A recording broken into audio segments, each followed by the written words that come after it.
Yan sa daang-daang trabaho.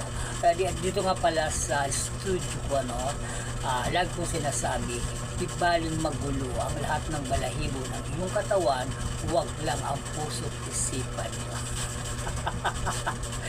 Alam mo kung minsan kasi pag-uusapan natin yung mga ganitong sitwasyon yung buhay, sadyang punong-puno ng pagsubok, pero kayang-kaya natin yan, harapin, labanan, at higit sa lahat, huwag tatakasan.